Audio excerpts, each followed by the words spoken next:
الذين آمنوا ولم يلبسوا إيمانهم بظلم أولئك لهم الأمن وهم مهتدون.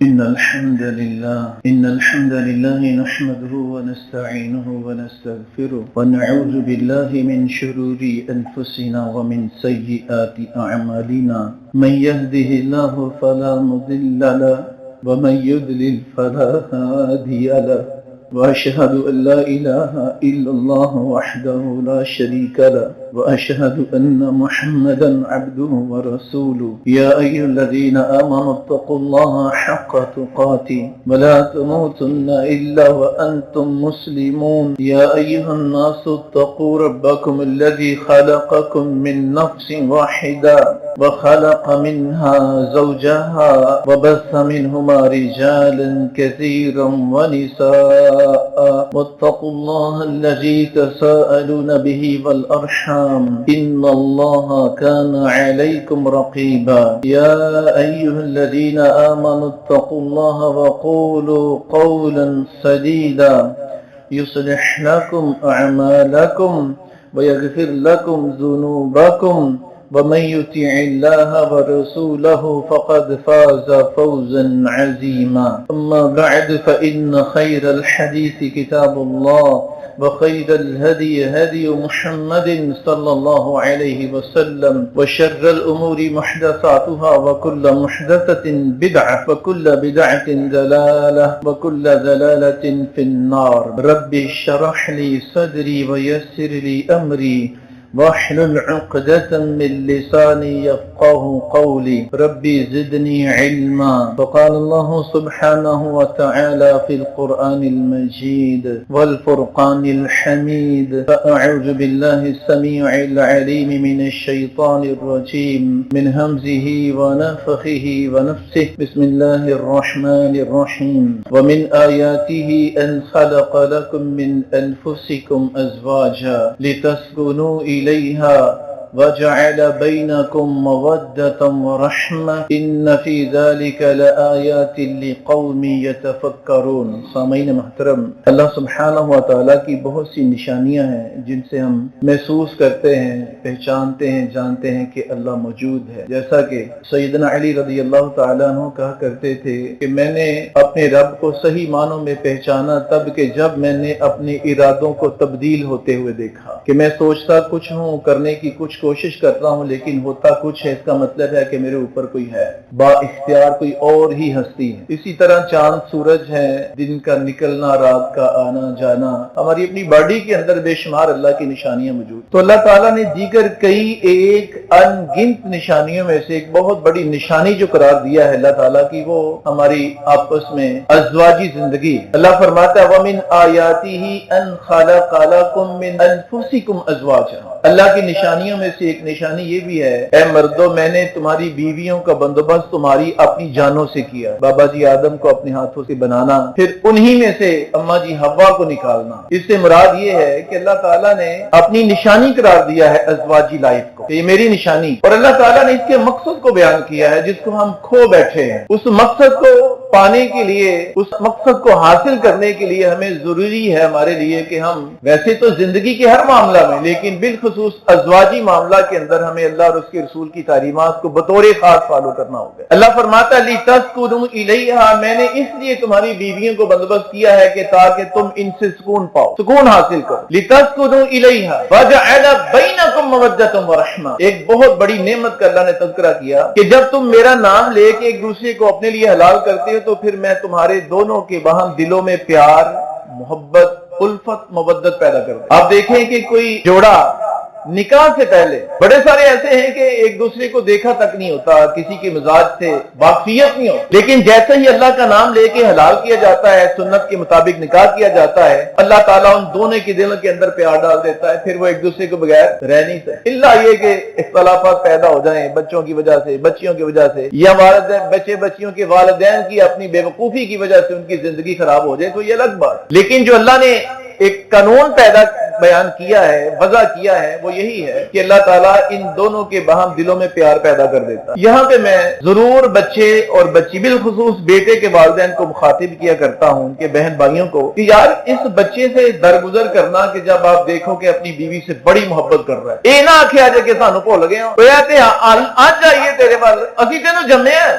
آپ اگر دیکھیں کہ آپ کے بیٹے کے دل میں آپ کی بہو اس کی بیوی کے بارے میں بہت احترام، بہت ادب ہے، بہت پیار ہے، اللہ کی قسم اتنا ہی آپ کے لیے شکر کا مقام ہے کہ اللہ نے قرآن مجید میں جو کہا تھا وہ پورا کر دیا۔ وَجَعَلَ بَيْنَكُمْ مَوَدَّةً وَرَحْمَةً، چھوٹی بات ہے، بس اوقات بچے کے والدین کے ماں باپ کو یہ مسئلہ درپیش ہوتا ہے کہ یار سارا دھیان ادھر ہی دیتا ہے، ہمیں تو بھول ہی گیا ہے، احساس کمتری کا شکار ہو جاتی ہے وہ ماں کہ میں نے تو تمہیں جنم دیا ہے، میں نے تو تمہیں 2 سال اپنی چھاتیوں سے دودھ کی صورت میں خون پلایا ہے، تو تم اب سارا وقت اس کو دے رہے۔ ایسی سوچ شیطان کی طرف سے آتی ہے، ماں کو بھی اور باپ کو، بہن بھائیوں کو بھی، یاروں دوستوں کو بھی۔ جب اللہ نے کہا لِتَسْكُنُوا إِلَيْهَا، تمہیں سکون ملے گا تمہاری بیویوں سے، وَجَعَلَ بَيْنَكُمْ مَوَدَّةً وَرَحْمَةً، اللہ تمہارے دلوں کے اندر ایک دوسرے کے لیے پیار ڈالے گا، محبت ڈالے گا، شرم ڈالے گا، حیا ڈالے گا، سارا کچھ کرے گا، تو پھر جتنا زیادہ ہوگا اتنا اللہ کا احسان۔ اس موقع پہ میں اللہ کے نبی کا وہ فرمان بھی کوٹ کیا کرتا ہوں کہ جھوٹے پہ کیا ہے جی اللہ کی بولیے لعنت ہے، جھوٹ بولنے والے کے اوپر اللہ کی لعنت،